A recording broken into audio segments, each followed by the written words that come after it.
Greetings, fellow followers of R'hllor, dear travelers, and dear viewers. Today I want to talk to you about some of the more treacherous tales and spooky legends from the deep north of Westeros, from the Wall and beyond, to better prepare you for the oncoming long night. Starting with the Shivering Sea and the White Waste, where it is said that cannibals, evil merfolk, ice giants, and ice dragons dwell. The White Waste is a desolate and frozen place with seemingly no end. Somewhere along its shores likely lies the treacherous and elusive cove of Cannibal Bay, where depraved souls wait for passing ships to draw near as they become trapped by the freezing mists. It is said entire families are born, live, and die on the ice.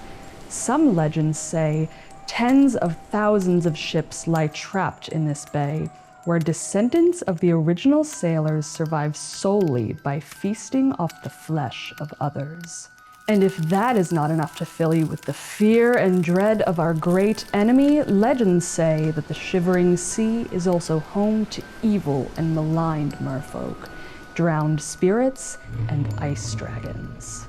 Now, these merfolk are not the kind of beautiful Westerosi legend. No, it is said that these creatures have pale skin, black, scaled tails, and are fiercely more dangerous than their southern counterparts. And if you ask me, it seems that these merfolk have quite a lot in common with the dead. Definitely work of the Great Other. It is also rumored by sailors and fisherfolk alike that the drowned spirits of the dead reside in these waters, waiting for the rise of night to drag the living down into their depths.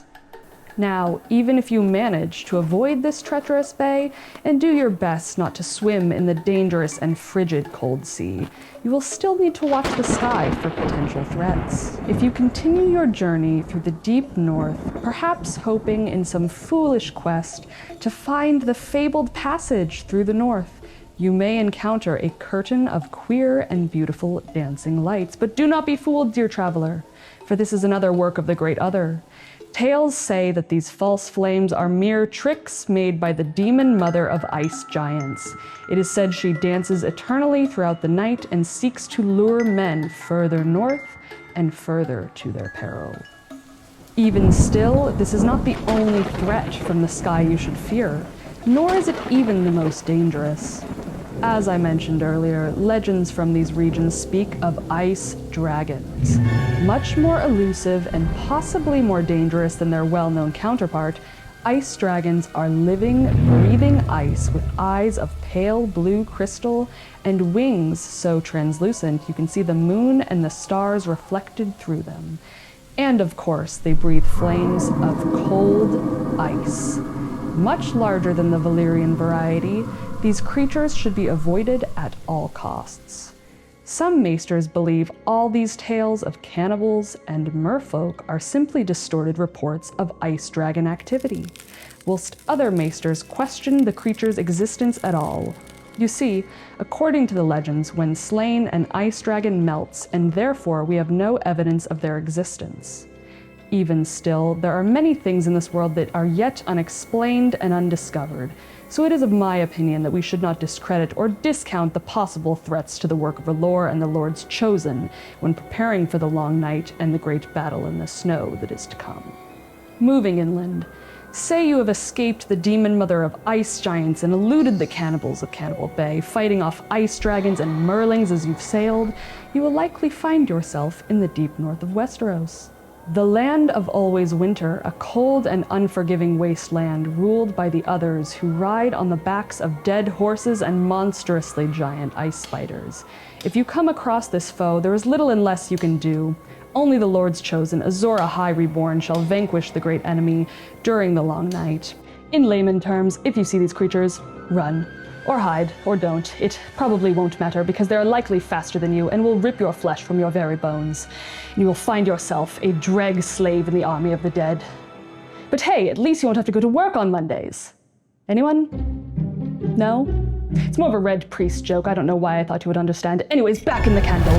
Imagining you somehow make it through the lands of always winter, truly blessed by the Lord of Light, you'll find yourself in the deep north. and still, every day, for a while, fighting wildlings and saber cats and Lord knows what else until you finally make it to the wall.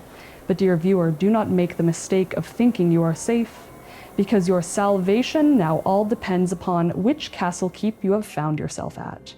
But those are legends and tales we will have to explore at a later time, for unfortunately we have made it to the end of our journey for today.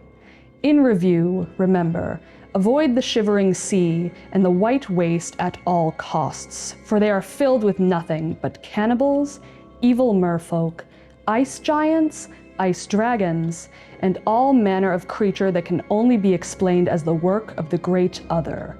Knowing this, and knowing who the true enemy is, shall be pivotal for the wars to come. My fellow followers of R'hllor, dear travelers and dear viewers, remember, the night is dark and full of terrors.